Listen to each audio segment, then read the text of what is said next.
les gens étaient persuadés qu'un VC allait faire un deal, ils l'ont pas fait. Il les a appelés, il leur a dit vous êtes en train de faire la connerie du siècle.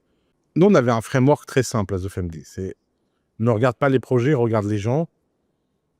Et si tu tombes sur un mec exceptionnel, tu te dis qu'il va bien finir par comprendre quoi faire. Et que bon, si tu pitches un truc auquel tu crois ou tu crois pas, c'est neutre. On essaie vraiment d'être neutre, idée neutre. Ouais, Alors des fois, évidemment, il y a des idées qui t'excitent plus que d'autres, tu vois, mais c'était pas un truc. Et Firmin de Pfit, il avait une caractéristique marrante au début, bon, qui a beaucoup changé depuis, mais il passait pas avec les invests. Et il y a un truc qui passait pas. Et les invests, ils disaient, ah ouais, c'est un mec C'était quoi qui chelou. passait pas? Bah, il était un peu autiste intelligent et un peu brut de décoffrage. Et puis, il parlait de fiches de paye. Et comme les mecs, ils avaient tous envie de trucs sexy, de machin. Parce que mondainement, ils avaient besoin d'aller en soirée et dire ouais, j'ai financé une cure contre le cancer. Et le mec, il va en soirée et dit ouais, alors ouais, on a financé un logiciel comptable Ouais, qui fait des fiches de paye. Aujourd'hui, c'est à la mode. Aujourd'hui, c'est à la Ouais. mode. Penny Lane, etc. Mais à l'époque. Ouais, mais à l'époque, ça non. l'était pas, quoi. Ouais. Mm. Exactement. Et donc, il y avait un truc. Et c'est là où Jean de la Roche-Brochard a été hors du commun. Parce qu'en fait, Jean, il leur a dit, si tu veux, les gens étaient persuadés qu'un VC allait faire un deal, ils l'ont pas fait. Il les a appelés, il leur a dit vous êtes en train de faire la connerie du siècle. Il leur a retourné la tête, ils ont fait le deal et ils ont reconnu que ils allaient faire la connerie du siècle de pas le faire. Et donc tu vois, là, ce qui était marrant, c'était la distance qu'il y avait entre la perception de marché du PFIT et notre perception interne à The Family. Et la perception interne à The Family était que, bah voilà, c'est une évidence.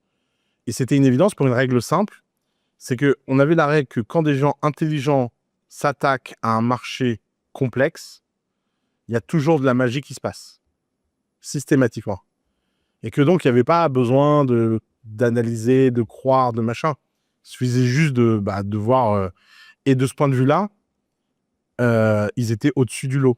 Et, tu vois, ils ont recruté leur premier ingénieur.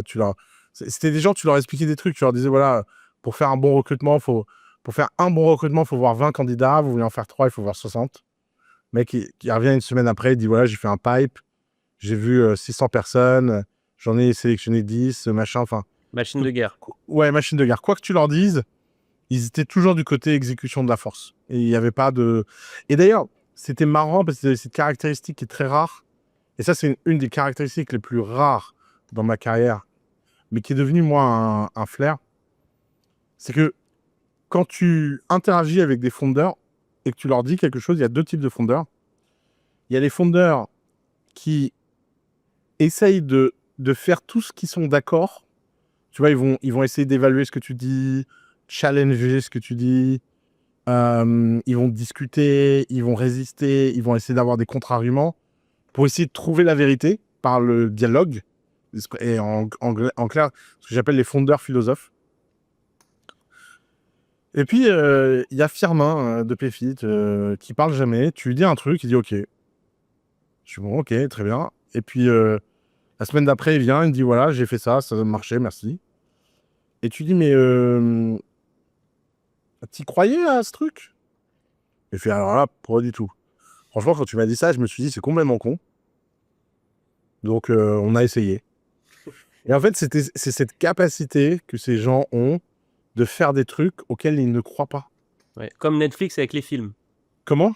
Comme Netflix avec le financement de la production de films. Ça, c'est une histoire incroyable. Ouais. Je dînais avec le CEO de Netflix, il me dit ouais, on a fait des films parce qu'on n'y croyait pas. Hein, quoi? Et en fait, c'est cette capacité à vraiment faire des choses hors du commun, juste parce que à un moment donné, tu te dis bah vas-y, le mec. Et en fait, tu vois, Firmin un jour il me dit mais je lui dis mais je comprends pas parce que moi je passais mon temps à me friter avec les mecs de famille. À un moment, j'ai dit, mais je comprends pas, tu crois pas. Tu ne savais pas, j'avais pas compris. Je dis, mais tu crois pas un truc et tu le fais quand même. Il me dit, bah oui, bah d'autant plus. Il me dit, t'as l'air de savoir ce que tu dis. Si t'as tort, bah on le saura. Puis je t'apprendrai un truc. Et puis si t'as raison, ça va plus vite que d'essayer de comprendre pourquoi t'as raison. Ça, c'est rarissime, ça. Et ça, vraiment, cette attitude-là, cette capacité à faire des choses, quoi qu'il arrive, auxquelles tu ne crois pas, Et pas parce que tu écoutes tout le monde, mais parce que tu as choisi 2-3 personnes que tu as décidé d'écouter et tu t'y tiens, c'est vraiment un pouvoir magique.